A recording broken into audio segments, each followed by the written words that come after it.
இதைவிட கொடுமை இந்த நாட்டில் உண்டா? நீ இதெல்லாம உனக்கு பிரச்சனை. நீ ஆடியோ வெளியிடு, உட்காந்து நீ ஐபிஎஸ் படிச்சுட்டு வர்றது, எஸ்பி ஏசி டிசிஆர் எதுக்கு?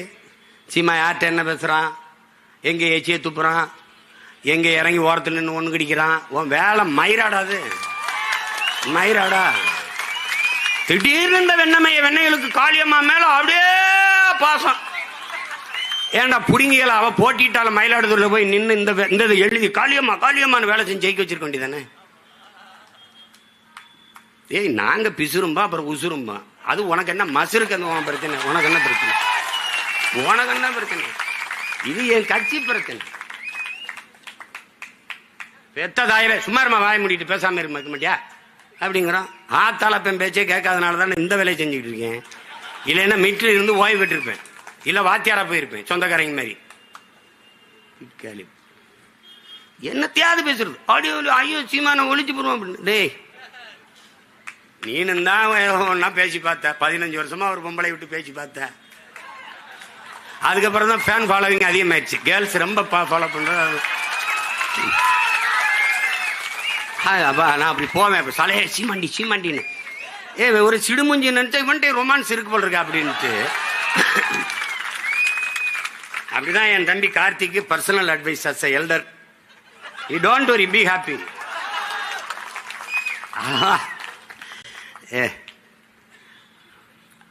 அவன் நம்ம முதுக நோண்டி அழுக்க மோந்து பார்க்கிறவன்.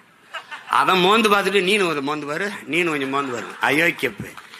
எதை பேசுறது, எது சமூகத்துக்கு பிரச்சனை, எது அவசியம், இதை வெக்கம் இல்லாம மானம் இல்லாம பேசிக்கிறது. யார் யாரை வச்சிருக்கா, எந்த நடிகை யாரோட போறா, அவளுக்கு 10 லட்சம் இவன் தான் வாங்கி புரோக்கர் ஏஜென்ட் இந்த மாதிரி. அவ அந்த நடிகை அந்த இதை வச்சு இதை வச்சு உங்களுக்கா எப்படி அவங்க பிள்ளை பொண்டாட்டி ஆத்தால சோறு போடுறவங்களுக்கு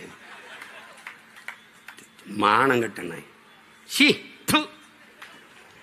என் தங்கச்சி சொல்லிச்சுல, பேசுறது பெருமாள் ராமர், கேட்கறது ராமாயணம், இடிக்கிறது பிள்ளையார் கோயில் பெருமாள் கோயில் மாதிரி, படிக்கிறது ராமாயணம், இடிக்கிறது பெருமாள் கோயில் மாதிரி, பேசுறது பெரியாரு, அப்புறம் இங்கே போடுறதெல்லாம் கேவலமா பெண்களை இழிவுபடுத்தி பேசுறது. அவனுக்கு ஒன்றும் கிடையாதுடா.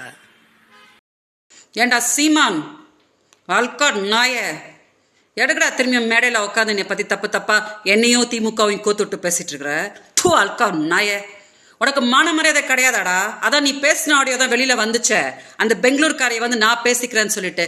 உனக்கு அந்த திமுகவை, கலைஞரை, என்னைய எல்லாம் தப்பா பேச தவிர வேற எதுவும் அரசியலே தெரியாதாடா?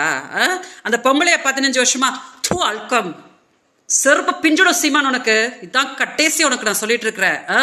நான் ஏதோ 7 பெங்களூர்ல சொல்றேன்ல, உங்க ஆட்கள் வச்சு பேசாத, நானும் அவ பத்தி பேசாதன்னு சொல்றலோட நாய. அப்போ நீயும் வாய மூடு.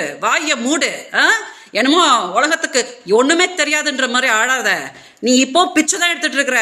என்னை பத்தி திமுக பத்தி தப்பா பேசியெல்லாம் நீ பண்ண 2026 பிச்சை தான் எடுப்படா நீ நாய, பிச்சை தான் நீ எடுப்ப. எங்க அக்கா பேரலிசிஸ் ஆகி படுத்து கிடக்குறாங்க பிச்சைக்கார நாய. அதனால நான் வந்து உன்னை பொறுமையா விட்டுக்கிட்டு இருக்கிறேன். எங்க பாவத்தெல்லாம் கட்டிக்காத சீமான். 46 வயசு வரைக்கும் நீ பிச்சை தான் எடுத்துக்கிட்டு இருந்த, கல்யாணம் ஆகாம.